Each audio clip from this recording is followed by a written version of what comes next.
Comment ça va? Mon nom c'est Benoît. Benoît Voyer. C'est un plaisir de vous retrouver. Je vous ai déjà parlé de lui, il s'appelle Jean-Guy Dubuc.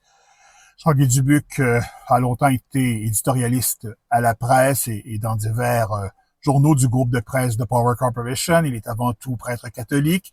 Avant d'œuvrer dans l'univers des médias, il a enseigné la théologie dans une université. Pour lui, sa présence dans les médias a été bien plus qu'un travail, elle a été sa mission de vie, sa mission de prêtre et celle de porter l'Évangile. Jean-Guy Dubuc, il est de la dernière grande vague de prêtres canadiens français. À cette époque, la vocation presbytérale est synonyme de prestige. Dans sa classe de première année au Grand Séminaire de Montréal, ils sont 25 gars de Montréal et une centaine du Québec et d'ailleurs. La vie de séminariste et prêtre est valorisée. Tous portent la soutane et sont salués dans la rue. Le prêtre fait partie de l'élite de la société, s'est inscrit dans les mœurs, mais porter la soutane plaît pas beaucoup à Jean-Guy Dubuc. Dès qu'il a pu s'habiller en civil, il l'a fait. Le cardinal Paul-Émile Léger n'aimait pas tellement le voir habillé sans sa soutane et son col romain. Il n'a pas manqué de lui dire. Cependant, il a su respecter ce choix fondé sur quelques arguments valables. Néanmoins, puisque le jeune abbé Jean-Guy Dubuc est brillant, président des étudiants de sa classe au Grand Séminaire et un peu marginal, son supérieur et archevêque de Montréal décide de le garder bien en vue en le nommant vicaire à la cathédrale.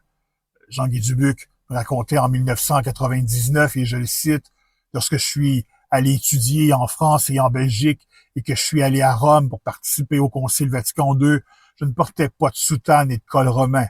Le cardinal, Paul-Émile Léger, était mal à l'aise avec ça, mais je lui ai expliqué mon point de vue. Pour moi, le prêtre déguisé, c'est le prêtre de l'Ancien Testament, l'homme retiré du peuple.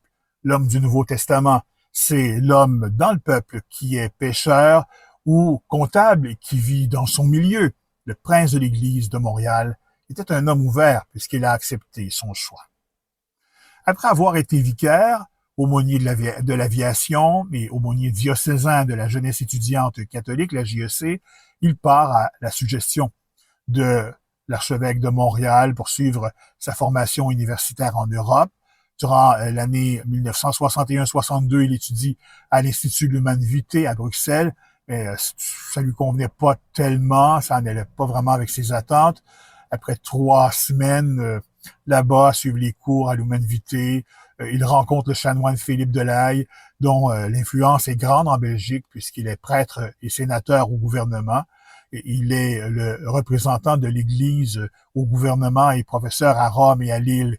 Il conseille à Jean-Guy Dubuc d'aller étudier à Lille.